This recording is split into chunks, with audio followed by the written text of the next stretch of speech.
حضرت ابو ہریرہ رضی اللہ تعالی عنہ نے عرض کیا، یا رسول اللہ، قیامت کے دن آپ کی شفاعت سے سب سے زیادہ سعادت کسے ملے گی؟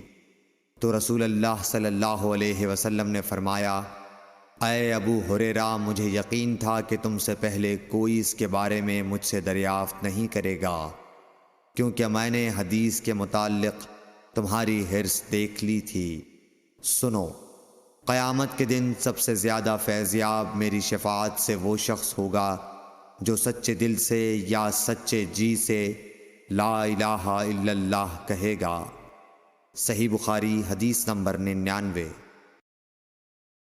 رسول اللہ صلی اللہ علیہ وآلہ وسلم نے فرمایا کہ اللہ علم کو اس طرح نہیں اٹھا لے گا کہ اس کو بندوں سے چھین لے، بلکہ وہ پختہ کار علماء کو موت دے کر علم اٹھائے گا، حتیٰ کہ جب کوئی عالم باقی نہیں رہے گا تو لوگ جاہلوں کو سردار بنا لیں گے، ان سے سوالات کیے جائیں گے اور وہ بغیر علم کے جواب دیں گے، اس لیے خود بھی گمراہ ہوں گے اور لوگوں کو بھی گمراہ کریں گے۔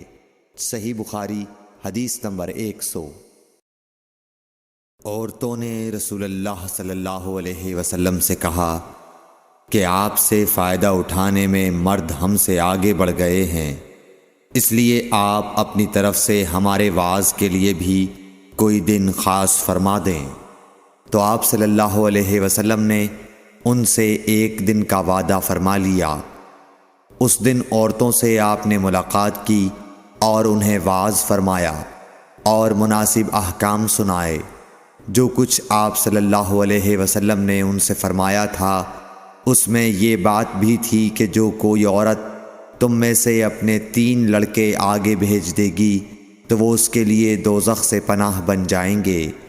اس پر ایک عورت نے کہا، اگر 2 بچے بھیج دے؟ آپ نے فرمایا، ہاں، اور 2 کا بھی یہ حکم ہے۔ صحیح بخاری حدیث نمبر 101۔ حضور اکرم صلی اللہ علیہ وآلہ وسلم نے فرمایا کہ ایسے 3 بچے جو ابھی بلوغت کو نہ پہنچے ہوں۔ صحیح بخاری حدیث نمبر 102۔ نبی کریم صلی اللہ علیہ وسلم نے فرمایا کہ جس سے حساب لیا گیا اسے عذاب کیا جائے گا۔ حضرت عائشہ رضی اللہ تعالی عنہا فرماتی ہیں کہ یہ سن کر میں نے کہا کہ کیا اللہ نے یہ نہیں فرمایا کہ عنقریب اس سے آسان حساب لیا جائے گا؟ رسول اللہ صلی اللہ علیہ وسلم نے فرمایا کہ یہ صرف اللہ کے دربار میں پیشی کا ذکر ہے، لیکن جس کے حساب میں جانچ پڑتال کی گئی سمجھو وہ غارت ہو گیا۔ صحیح بخاری حدیث نمبر 103۔ رسول اللہ صلی اللہ علیہ وسلم نے اللہ کی حمد و ثنا بیان کی، پھر فرمایا کہ مکے کو اللہ نے حرام کیا ہے، آدمیوں نے حرام نہیں کیا۔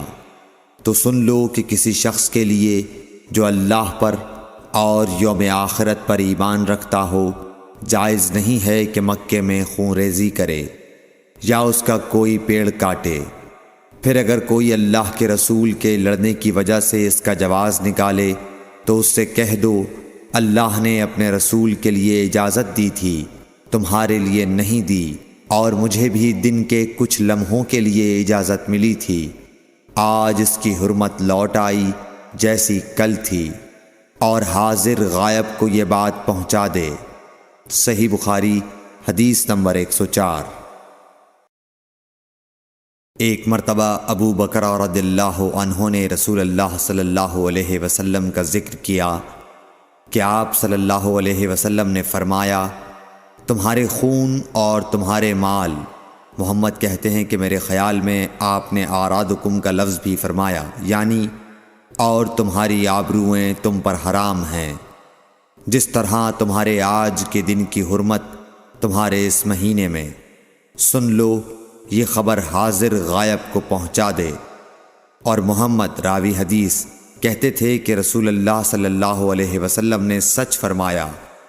پھر دوبارہ فرمایا کہ کیا میں نے اللہ کا یہ حکم تمہیں نہیں پہنچا دیا صحیح بخاری حدیث نمبر 105۔ رسول اللہ صلی اللہ علیہ وسلم نے فرمایا کہ مجھ پر جھوٹ مت بولو، کیونکہ جو مجھ پر جھوٹ باندھے وہ دوزخ میں داخل ہو۔ صحیح بخاری حدیث نمبر 106۔